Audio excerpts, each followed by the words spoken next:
रुको जरा। আমি আপনাদের দোয়ায় আসলে একটা গার্লফ্রেন্ড বানাইছিলাম। খুবই আমার ইমোশনাল গার্লফ্রেন্ড যখন দেখে যে আমাকে মানুষ গালাগালি করে, তখন সে আমাকে বলে যে আমি তোমার সাথে নাই, আমি তোমাকে ছেড়ে দিচ্ছি। দাবি নিয়ে ব্যবসা করবা, ভিডিওতে আইসা নোংরামি করবা, পাবলিক গালাগালি দেবে না, তাইলে কি চুম্মা দেবে? সেও আমাকে চলে গেছে। কেউ আমাকে চলে গেছে মানে কি? সে আমাকে ছেড়ে গেছে বা ছেড়ে চলে গেছে এমনটা হবে না, সে আমাকে চলে গেছে। ভাই এটা কি কোনো নতুন নাটক?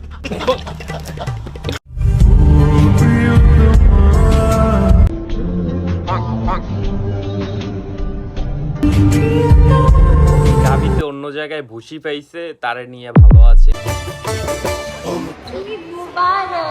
ঈদ মুবারক এভরিওয়ান। কিন্তু অপু ভাইয়ের অবস্থা এখন এরম। নারী মানুষ ভালো না রে। আমি মেয়ে, আমাকে বাঁ দিকে যেতে বললে আমি ডান দিকে চলে যাই। বাঁ দিকে বললে ডান দিকে তো যাওয়াই, কারণ তুমি তো ছাপড়ি টিকটকার।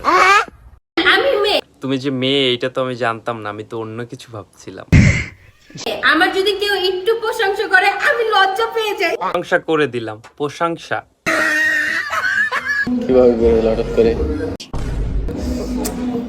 এরকম করে প্রেম করছে, এর লেগে আমার লাগা লাগে। না জান। ভালো হোক কিংবা খারাপ, যে কোনো ভিডিও আপলোড দিলেই ভিডিওটার কমেন্ট বক্সটা একটু চেক করবে।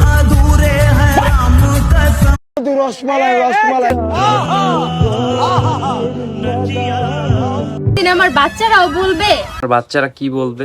আমার আম্মুর মতো মেয়ে পাওয়া ভাগ্যের ব্যাপার। আসলে আপনার মতো মা পাওয়া অনেক ভাগ্যের ব্যাপার। নাটক দেখাইলেন, আর কবে আসবে নতুন ভিডিও? অপেক্ষায় রইলাম। করো করো করো, তাড়াতাড়ি করো। আপনাদের চিন্তা ভাবনাই ঠিক নাই, উনি বিয়ে করার কথা বলছেন। নিজে বাবা হও, অন্যের মা হইতে সাহায্য করো। নিজের স্বপ্ন আপামনি পরেরই দিকে দেখায়। আপামনির সাহায্য লাগবে, সবাই সাহায্য করুন। ওটা ভাইয়া দিয়া হলেও আলহামদুলিল্লাহ, এখন কিন্তু সে আমার শখের বেড়া। কোনো নারী যদি শুরুটা ভাইয়া থেকে করে, তাইলে অবশ্যই তাকে ধরে রাখার চেষ্টা করবেন, না হলে কিন্তু এভাবে ছাইয়া পাবেন না। বলেন কি?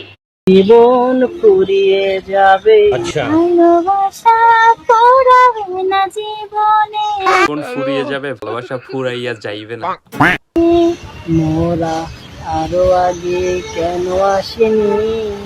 ভাইয়া এবং আপুটা খুব কষ্টে আছে, তার আগে কেন টিকটকের জগতে আসে নাই? যদি কেউ ইমপ্রেস করার ট্রাই করে, তাহলে আমি একটা কথাই বলবো। কথা বলবেন তাহলে? আমার যদি কেউ ইমপ্রেস করার ট্রাই করে, নাটাইও আমার হাতে, ইমপ্রেসও আমারই করলো, মানে বুঝলাম না আসলে। যে পাবে সেখানে মধু মধু করবে, বুঝছো? আমি একটা কিটা জানি ওই কক্সাপা না? আমি কষ্ট মিটাই দিই নাই, ওই কষ্টটা কষ্ট মিটাইছি, বুঝছ না? আচ্ছা ভালো হইছে, কষ্টটা কষ্ট মিটাইছি। কেমনে লাগাইছিলি? আমি একটা রসমালাই। আসলেই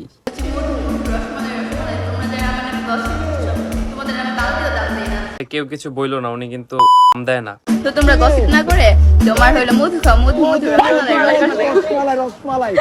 আমার ভিডিওটা বেশি বড় হয়ে গেছে তো এই জন্য কিছু বললাম না। পরের ভিডিওতে হয়তো বা একটু রসমালাই দিব। বাই বাই, আল্লাহ হাফেজ।